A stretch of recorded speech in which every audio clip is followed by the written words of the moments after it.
We've all been there and we all get cravings. Hey folks, my name's Allie. Let's get started.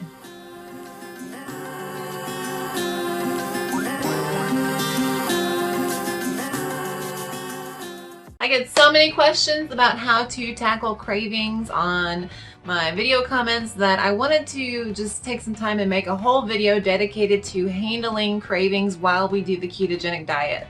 If you're new here, I used to weigh a lot more. I've been on the ketogenic diet for about 4 years, and the last 2 years I have been in maintenance mode.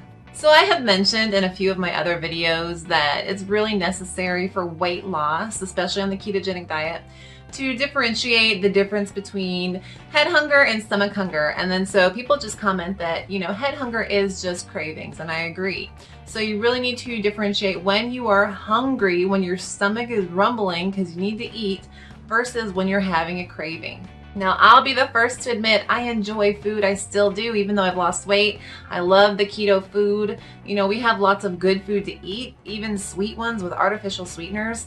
And I think that's part of the human experience, at least now in today's time, that we enjoy food and it's part of our culture. And so we celebrate with it. When we're sad, we eat it. And so in this video, I just want to talk about ways that you can still enjoy yourself with food, but not put on the pounds again. So I'm a firm believer that cravings come from a more emotional place. When you are stomach hungry, that is a physical feeling. Your body is saying, hey, I need some fuel because I'm running low. But when you have cravings, I think that really comes from, just being tired or bored or sad or happy or, all of the emotions that we have. So for example, we say, it's just been a crappy week. It has just been the worst. Work was stressful. I'm having relationship issues. A family member died. I need something to help me feel better. And then so we have these cravings for either sweets or comfort foods. So my first trick that you should definitely do is figure out if you're actually hungry. And I know that sounds really simple and common sense, but a lot of people just don't take the time to actually sit there and differentiate. Now, the non-keto version of this test is to say you're not really hungry if you're not hungry enough to eat an apple.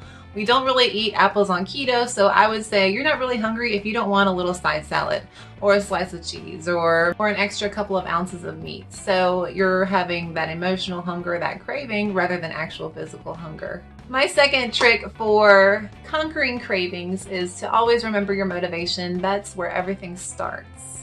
Don't allow those cravings to take over. And I still struggle with this, like I said, late at night, on the weekend. I want to enjoy myself.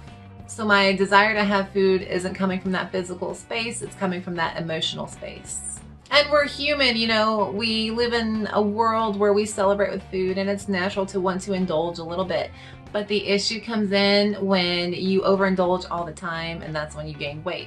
I'm not saying that you should never indulge in anything, you should never enjoy food, you should never give in to a craving here or there. I'm saying don't overdo it. So definitely do remember your motivations. If you've been on keto for a long streak, why flush that all down the toilet if you go and have a piece of cake and your cravings are really getting to you? I've said this before and I will say it all the time because it motivates me. I haven't had cake or bread in over 4 years, or a potato. Potatoes are so ubiquitous in our culture that I haven't had a potato in 4 years, and I'm proud of that I have kept myself honest when it comes to my diet. So that just motivates me to keep going. So like I said, because we are human and we do enjoy food and it's something that we do celebrate around, these are just some do's and don'ts that I've learned along my journey that have helped when it comes to cravings. So if you are going to indulge, do not just have a free for all.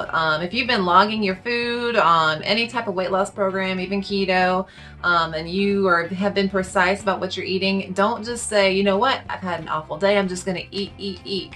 I can't tell you how many times I just said, what, today I'm not gonna log anything, I'm just gonna eat the peanut butter out of the can.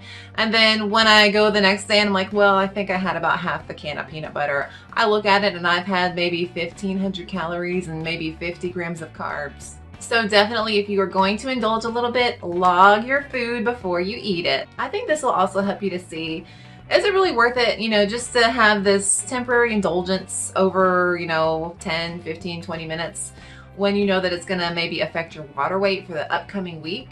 And then having that water weight, not seeing it go down, that can really undermine your motivations because you're saying, wow, I messed up and now I messed up for the whole week. Well, you know, it's been a bad week already. Let me just indulge again. So it can become this vicious cycle if you allow yourself to just totally give in to your cravings. So I say if you're going to indulge a little bit, make sure that you're logging what you're eating just so you know that you hold yourself accountable and that you're not gonna just go totally crazy. If you are going to indulge, I have found in my experience it's best not to overeat on carbs. Like I said, the very next day, I always feel those after effects. If I go above like 30 grams of carbs, I feel bloated, I feel sweatier, I feel so heavy. I see it on the scale. I go up by 5 or 6 pounds in one night, and it's just so demotivating. It's, you know, it takes me days to get that water weight off, and then, you know, I'm back to where I was the last weekend, and then I haven't made any progress. I would say if you're going to indulge in something, indulge in more protein or fat. So basically indulge in more calories over carbs. You always kind of want to keep those carbs low because it's easier, I think, to come back from calories. I believe that weight loss happens when you follow the rules of calories in versus calories out. But I feel like it's easier to bounce back from overeating on just calories. For example, if you just eat a lot of cheese one night rather than a lot of keto-friendly baked goods that are a little bit higher carb. So that's just been my experience. I think that the after effects of indulging in higher calories don't last as long as the after effects of indulging in higher carbs. And the next day, you know, like I said, when I eat a lot of carbs, I feel so awful. But when I eat lots of calories, the only thing I really notice is like, I just don't want to eat any breakfast or lunch. Like I go straight to dinner with no problem. It's like it's sitting in my stomach, just digesting slowly throughout the day. So, but I don't get like the sweats or anything, and I don't feel bloated. But again, that's just my experience. Everybody's probably going to be different, but I just share what I know. So when it comes to cravings, I think that there are really two main types, and I struggle with both. You know, we have the taste cravings. I want something salty, I want something sweet. And then we have the volume cravings, like I just want to feel full. I mean, when I was at my highest weight and still now, I love a good full stomach. It's so comforting to me. It's something I really still struggle with. So I found that when it comes to sweet cravings, those taste cravings, that it really helps to have diet sweets around. Now, just for some little backstory, one time before I ever started keto, the guy I was dating at the time and I went out to a hibachi restaurant, and you know, they brought out everything. And with those hibachi meals, you get like your soup, your salad, your main meal, which is a big plate of food, and then your tea and your sherbet ice cream. Well, the lady sitting next to me was very slender, and so she opted not to have her ice cream and tea, but instead she just wanted a Diet Coke. And so I looked over and I said, she's not eating any dessert, she's just going to let it go, like, but it's part of the meal, you know, you've already paid for it, it's included. But no, she just sipped on her Diet Coke until the end of the night. And so I've always had that memory with me, and so I use that now. So if you're not opposed to diet sodas, I would definitely say if you're craving something sweet, find a diet soda that you love. I've talked about diet cream soda, diet root beer floats. I love Diet Coke. I'm really loving these Diet Bang energy drinks. I mean, they're just like candy. They taste so good. Not a sponsor, but hey Bang, if you'd like to be a sponsor, you know who to call. So yeah, one of my tricks is to always have some sort of sweet drink around, especially for the nighttime. You know, maybe I've had my couple of squares of dark chocolate, but I still want something sweet. That's when I drink, you know, a diet soda or something. Also, another good idea is if you like coffee, to get some stevia, some heavy whipping cream, and like some cold brew coffee, and just make your own frappe with some ice and blend it all together. I've done that a few times and I find that it's almost like a milkshake, but not really, you know, it's kind of icy. But yeah, I'd rather have 100 calories of a couple tablespoons of heavy whipping cream and some no calorie, you know, dark coffee and some stevia, versus even if I made a keto baked good, the carbs would still be up and the calories would still be a lot higher. So that's just my opinion. If you crave sweets, I'd say indulge in some sweet drinks that are very low calorie and low carb. When it comes to salty cravings, I have learned my lesson when it comes to nuts. I love almonds, and I love peanuts, and I love walnuts and pecans. I mean, they're just so good. And now they make them flavored, like the Blue Diamond or whatever, with the salt and vinegar and the habanero. Hey Blue Diamond, who you looking at?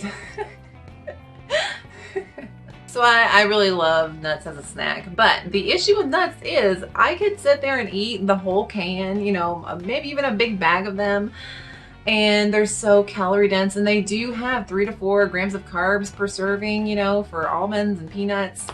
That's a little high, and it's not something that I can just kind of indulge in and not feel the effects of the next day. So maybe a lot of people don't like this suggestion, but I love pork rinds. And you know what? I'll tell you something, and you're probably not going to agree, but the best pork rinds come from the gas station. Every gas station I go to has some little mom and pop brand of pork rinds. You know, they're better than the ones in Walmart, and they have so many flavors. I tried some the other day. They were salsa and sour cream pork rinds. I'll have to look at the brand, but oh my gosh, so good. And the thing about pork rinds is they're 0 carb. So even if you overindulge on pork rinds and you eat 500 calories of them, again, you're not gonna have those carby after effects the next day. Speaking of carby after effects, remember that eating that sugar, having that sugar in your system, raises that blood sugar and makes you feel hungrier the next day too. So if you definitely prioritize indulging on calories over carbs, you'll feel less hungry as well. And then for volume, when it comes to craving just a full stomach, and I still get that craving, you know, sometimes it's just been a rough week and I just say, you know what? I just want to feel full and then like watch some TV and then pass out at like 11:30 on a Friday. And I'm sure lots of people out there feel that same way, like they get that comforting feeling from being full. So my trick for, you know, kind of indulging in that full craving is to avoid foods that are low density but high calorie. So for example, avoid the nuts and avoid things like fatty meats like bacon and fattier things like cheeses. Because, you know, what you want is that full feeling, but you're eating small amounts that are very high calorie and sometimes higher carb like nuts. So instead, I would say opt for something like, you know, a big thing is celery with some dip. So yeah, celery has a couple carbs in it, but you get more of a volume feeling without too many carbs or calories. Or, you know, I would just say if you're eating dinner and you're just not satisfied with the amount, eat more meat. I mean, sometimes I just want a week where I just eat a big chicken breast from Walmart, you know, it's like the ones that are like this big, and like I want to feel full. Again, pork rinds are a good option because you can get like a substantial size bag of pork rinds and eat the whole thing and maybe hit 600, maybe 700 calories, but it's still 0 carb. And like I said, it's better to overeat on calories in my opinion than carbs. Or, you know, I've done this a couple times after I eat my dinner and I'm just like, man, you know, I still want something. I'll make another big salad. So I get the spring mix for about 100 grams. It's very low carb, very low calorie. And then I just put maybe, I don't know, 40, 50 grams of blue cheese, ranch dressing. And then so for my whole salad, I'm eating maybe an extra 300 calories. So, you know, that's just some ideas for that volume craving.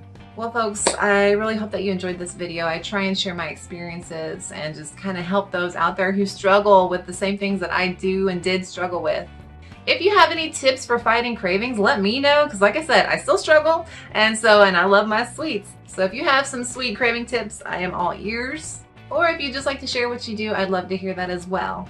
Well, that's about it for today. I'm tapping out. If you enjoyed the video, please don't forget to like and subscribe. That would help me out so much. And if you want to find me on social media, I will link all of that down below. Again, thank you guys so much for watching. My name's Allie. Have a good one. Bye!